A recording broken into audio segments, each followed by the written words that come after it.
सभी के जीवन में अलग अलग परेशानियां रहती हैं। जो लोग धैर्य के साथ इनका सामना करते हुए आगे बढ़ते रहते हैं वे जीवन में सुख शांति प्राप्त कर लेते हैं। जो लोग धैर्य खो देते हैं उनके सामने और ज़्यादा समस्याएं बढ़ने लगती हैं।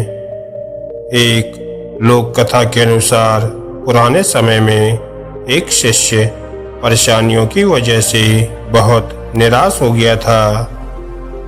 उसने अपने गुरु से कहा कि कृपया मुझे दुखों को दूर करने का कोई उपाय बताएं। संत बहुत ही विद्वान थे। वे अपने शिष्य को अच्छी तरह जानते थे। उन्होंने कहा कि मैं तुम्हें उपाय तो बता दूंगा, लेकिन पहले गांव में जो सबसे सुखी व्यक्ति हो उसके घर से मुट्ठी भर अनाज लेकर आओ। शिष्य गुरु की आज्ञा पाकर गांव में सबसे सुखी व्यक्ति को खोजने निकल पड़ा। उसे एक व्यक्ति दिखाई दिया जो अपने घर के बाहर शांति से बैठा हुआ था।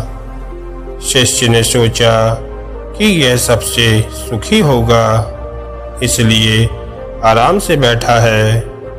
शिष्य ने उस आदमी को अपने गुरु की आज्ञा बताई और कहा कि आप मुझे गांव में सबसे ज्यादा सुखी व्यक्ति लग रहे हो। कृपया मुझे अपने घर से मुट्ठी भर अनाज दे दो। यह सुनकर वह व्यक्ति क्रोधित हो गया। उसने कहा कि आज सुबह सुबह ही मेरा पत्नी के साथ झगड़ा हो गया है। पत्नी की वजह से रोज नई नई समस्याएं सामने आ जाती हैं। वह मेरी कोई बात नहीं मानती, हर काम अपनी मर्जी से करती है। समझ में नहीं आ रहा है उसे कैसे ठीक करूं। शिष्य वहां से आगे निकल गया।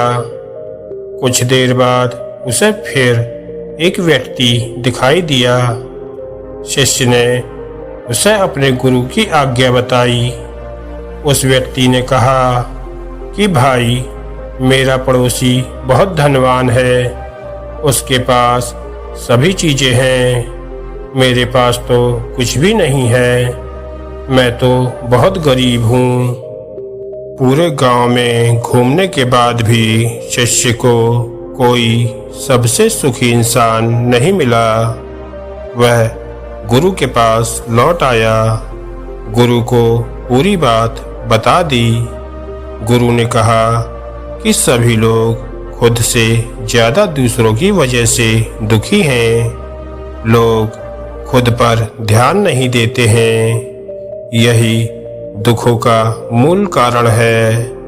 अगर हम सुखी रहना चाहते हैं तो हमें दूसरों पर नहीं खुद पर ध्यान देना चाहिए। अपनी बुराइयों को दूर करें। कभी भी किसी दूसरे व्यक्ति से प्रतिस्पर्धा ना करें। प्रतिस्पर्धा करनी ही है तो स्वयं के किए हुए पुराने कामों से करें।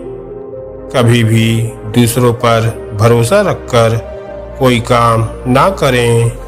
अपनी योग्यता पर भरोसा रखें और उसी के अनुसार काम करें। यही सुखी रहने का सूत्र है। धन्यवाद दोस्तों।